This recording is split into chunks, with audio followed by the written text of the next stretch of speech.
Olá pessoal, tudo bem? Bem-vindas e bem-vindos ao nosso segundo vídeo voltado para discutir a temática da sociedade controle. No vídeo anterior, nós fizemos uma introdução ao tema e trabalhamos o primeiro aspecto dentro da lógica de organização do argumento Deleuze, que foi discutir o histórico. E basicamente, só a título de revisão, o que eu disse para vocês naquele momento? De que o capitalismo ele precisaria de uma estrutura de poder, ou usando uma terminologia deleuziana, de máquinas que dessem suporte e dessem viabilidade a uma forma específica de acumulação de capital, de produção de riquezas.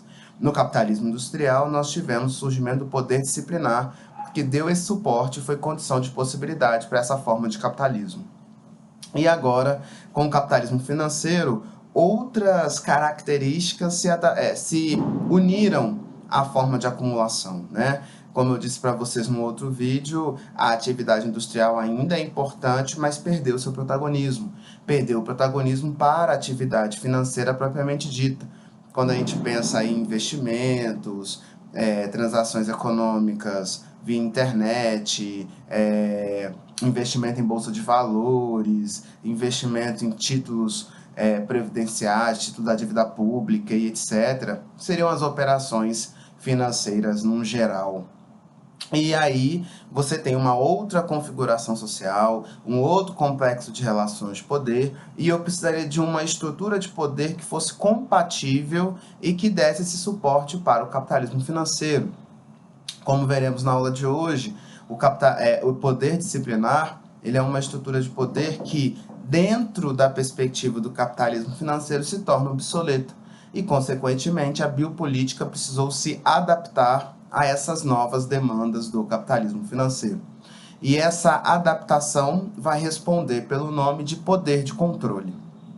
Também disse que as tecnologias de poder regulamentar e de soberania elas foram preservadas nesse novo momento, apesar de que a tendência, né, dessa sociedade de controle é gerar uma fusão entre as três tecnologias de poder.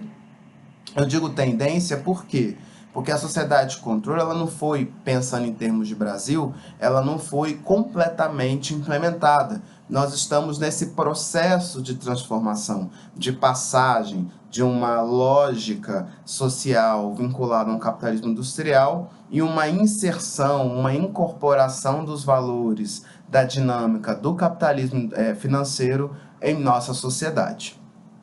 Feita essa revisão, a gente passa então para o tema da videoaula de hoje, que está relacionada à dinâmica de funcionamento do poder de controle dessa sociedade ao qual nós estamos discutindo.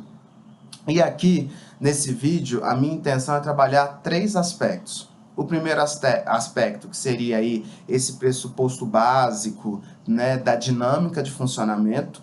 O segundo aspecto vai estar ligado às máquinas ou instrumentos utilizados para alcançar os resultados que se busca obter. E o terceiro aspecto vai ser relacionado ao perfil de subjetividade que busca se construir nesse momento atual. Utilizando também a didática do Deleuze, o que nós vamos fazer? Eu vou trabalhar cada um desses tópicos a partir de uma lógica comparativa. Então, a gente vai estar sempre comparando o poder disciplinar com o poder de controle. Então, trabalhando o primeiro aspecto, relacionado à dinâmica de funcionamento, de alguma forma, eu já abordei isso indiretamente quando eu fiz a revisão. Por quê?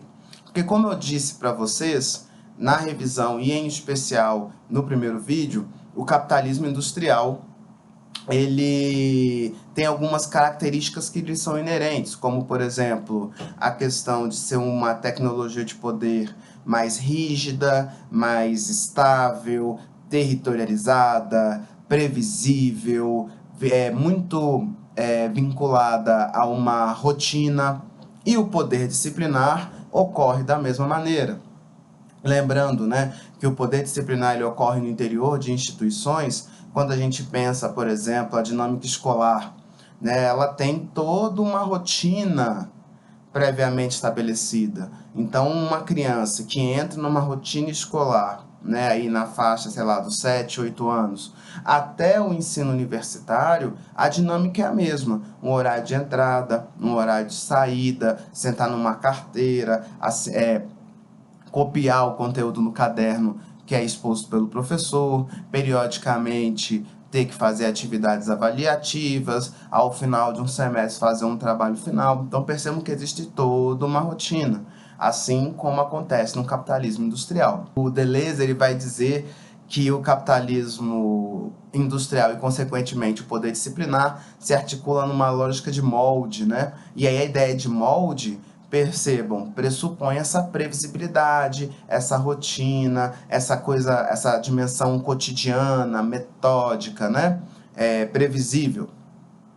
Por sua vez, quando a gente faz um comparativo com a sociedade de controle, com o capitalismo financeiro, a gente vê que é o oposto também.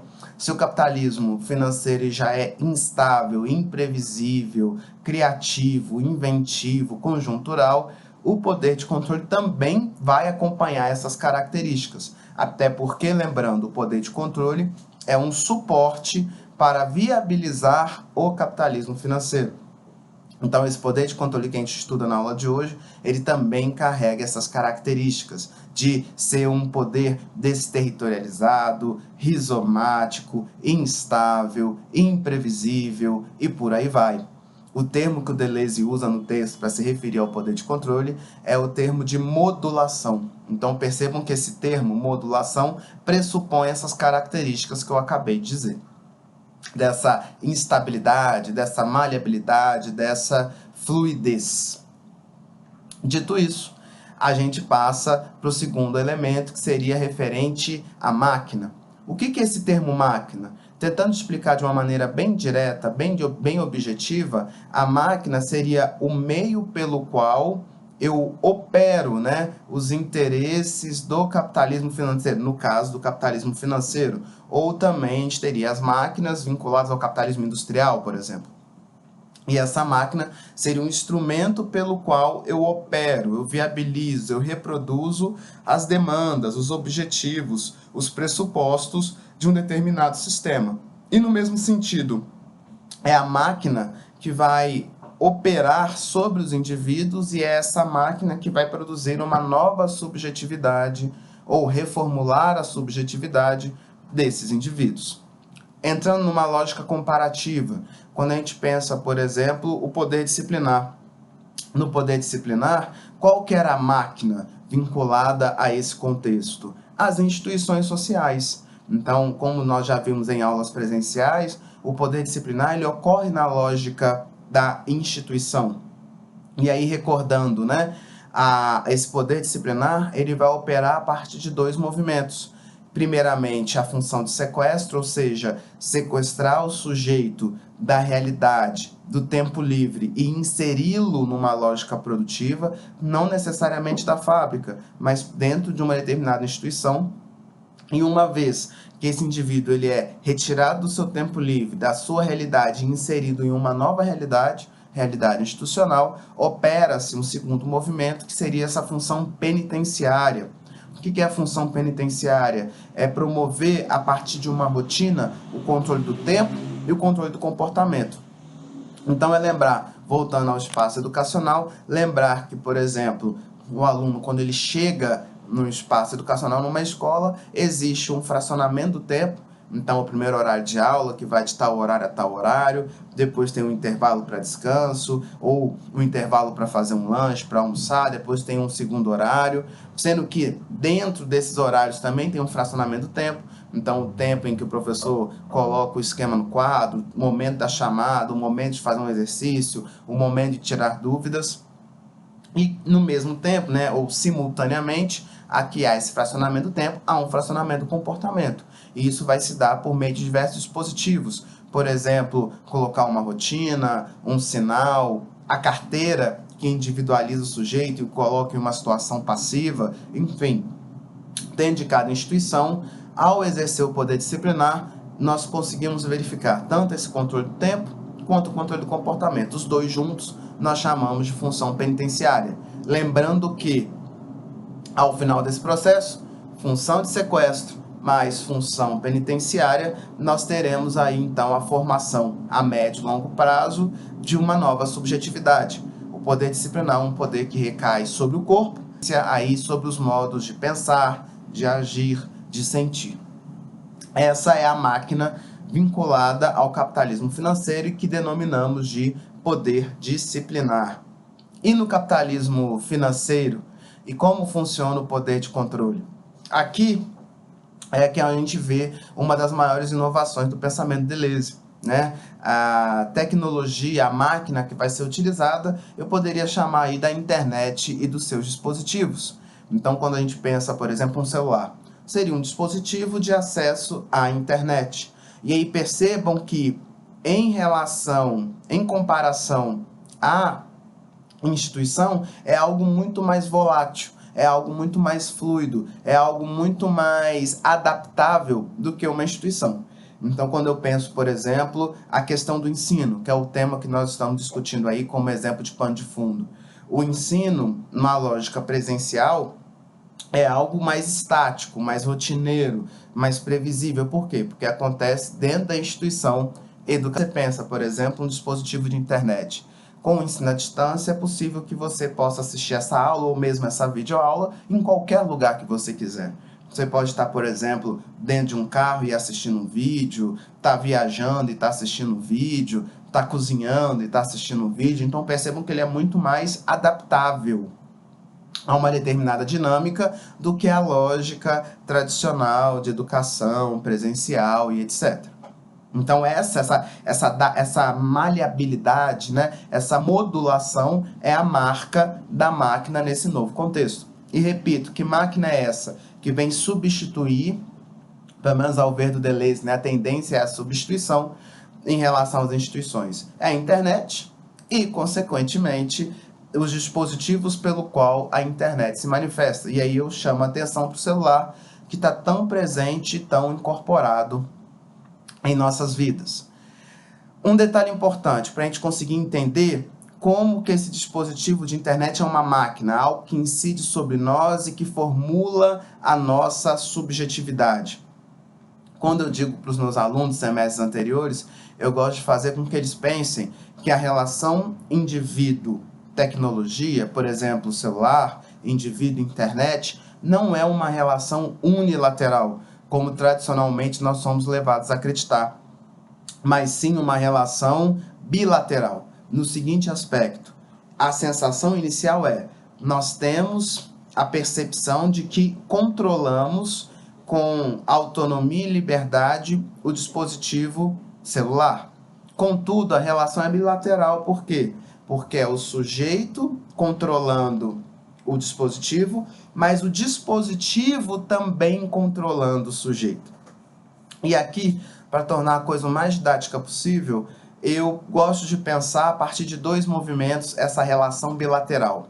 Primeiro, por meio de uma captura e segundo, pela função penitenciária. O que seria o que eu chamo aí de captura? Seria por meio de um argumento de facilitar a vida, de otimizar o tempo, de otimizar a disponibilidade. A internet ela vai capturando, e por isso o termo captura, ela vai capturando determinadas demandas ou determinados âmbitos da existência individual. Então, por exemplo, hoje eu não preciso mais pagar uma conta presencialmente. Criou-se um aplicativo para que eu pudesse pagar contas de onde eu estou, de qualquer lugar do mundo. Hoje eu não preciso mais, por exemplo, sair de casa para poder comprar um ingrediente para fazer uma comida, ou comprar um prato, ou ir a um restaurante. Agora eu posso pedir da minha casa.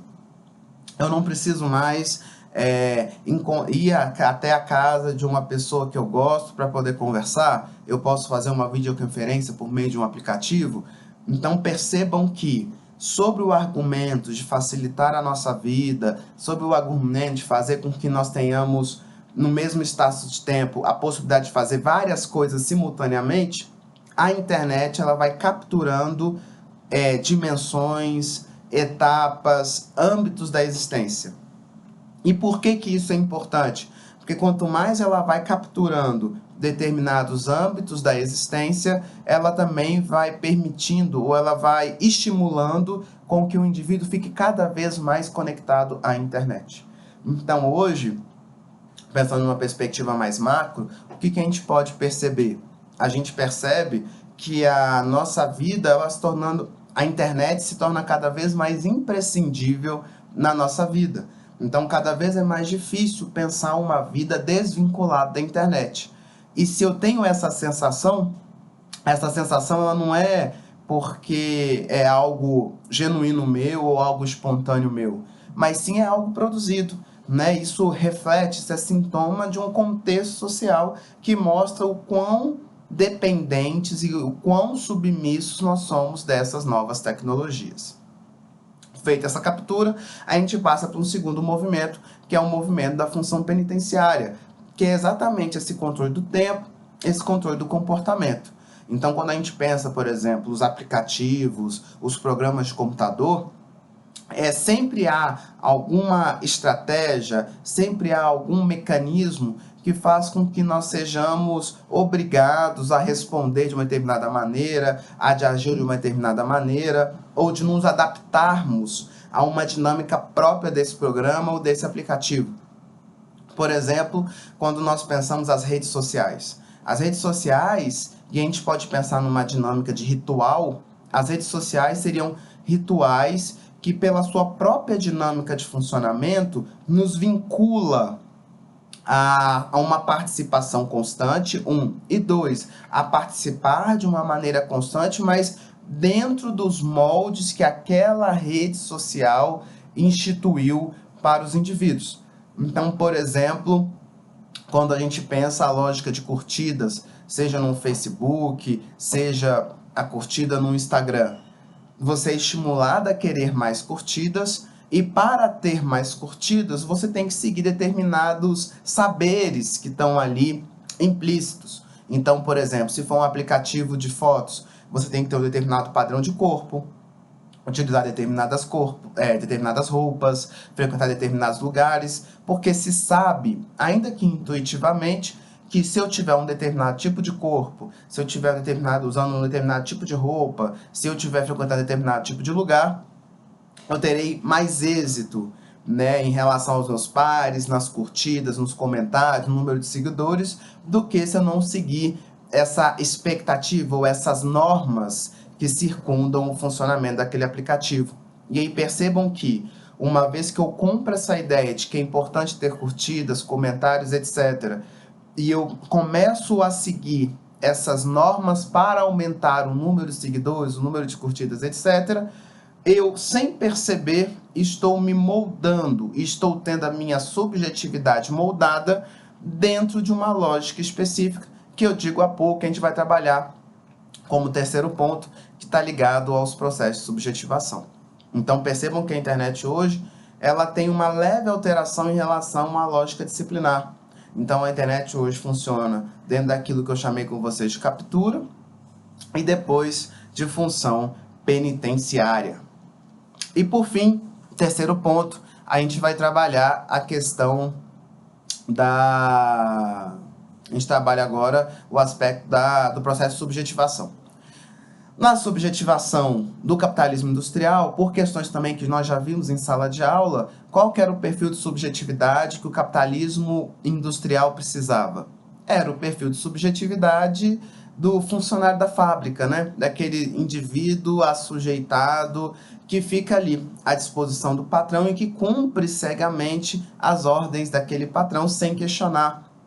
É o jargão Foucaultiano, né? Da docilidade política e da utilidade econômica.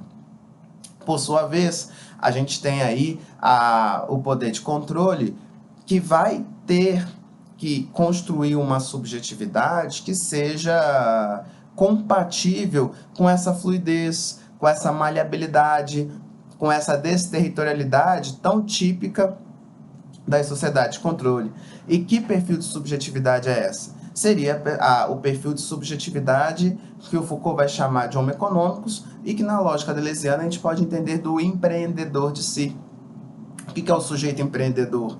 É o sujeito que ganha, digamos assim, uma maior autonomia nesse agir econômico ou numa lógica de economicização da vida. Então é um sujeito que vê toda oportunidade, todo tempo, uma possibilidade de ganhar dinheiro ou de ter alguma ascensão econômica ou equivalente. Então, voltando aí nas redes sociais, a curtida, né, um número de comentários, um número de seguidores, não é dinheiro propriamente dito, mas tem um valor econômico no contexto social ao qual nós estamos inseridos, é algo que pode ser rentabilizado, que pode gerar ganhos econômicos posteriores. Então, isso é também uma forma de se pensar em empreendedorismo. E detalhe, né? Essa lógica empreendedora de ver todo espaço-tempo, uma possibilidade de ganho econômico, de rentabilidade econômica, ter essa postura mais pragmática, não é algo que atinge só a esfera econômica, mas é algo que atinge todas as esferas da vida. Então, o sujeito, por exemplo, na relação consigo mesmo, quando a gente pensa a relação do sujeito com o corpo, com a alimentação, na relação do sujeito com seus pais, no campo dos afetos, né? Com quem eu vou namorar, com quem eu vou instituir uma relação de amizade, passa também, ainda que a nível, digamos, inconsciente, passa também pela lógica econômica. Por essa lógica de tentar gerar uma relação de custo e benefício. Quais são os prós, quais são os contras, por exemplo, de fazer um ensino superior, de me relacionar com uma pessoa específica, de, por exemplo, instituir um vínculo de amizade com alguém. É o que o Bauman trabalha, não com essa terminologia, mas que trabalha um pouco nessa linha de argumentação no livro Amor Líquido, não é? Então, assim, o que eu gostaria de finalizar esse áudio frisando que se de um lado, né, no capitalismo industrial, você tinha um perfil de subjetividade do funcionário da fábrica, daquele sujeito passivo, submisso, daquele sujeito dócil politicamente, útil economicamente, hoje no capitalismo financeiro demanda-se das pessoas que eles sejam empreendedores de si, não só na vida profissional, mas em todas as esferas da vida, que é exatamente por ter uma postura pragmática, na lógica do custo-benefício, né, pensar a si mesmo como uma empresa, e aí como agregar valor à empresa, isso no campo profissional, mas também nas demais esferas da vida. Pois bem, gente, ficamos por aqui. Espero que as informações tenham sido transmitidas da maneira mais compreensível possível. Caso tenha restado alguma dúvida, favor anotar, e para que a gente possa tentar tirá-las lá no fórum via SGA. Muito obrigado pela atenção e até o terceiro vídeo acerca da sociedade de controle, quando trabalharemos o tópico do programa, ou seja, como que podemos pensar a sociedade de controle em determinadas esferas da vida, como, por exemplo, educação, no campo do poder punitivo, no campo da saúde. Muito obrigado e até lá!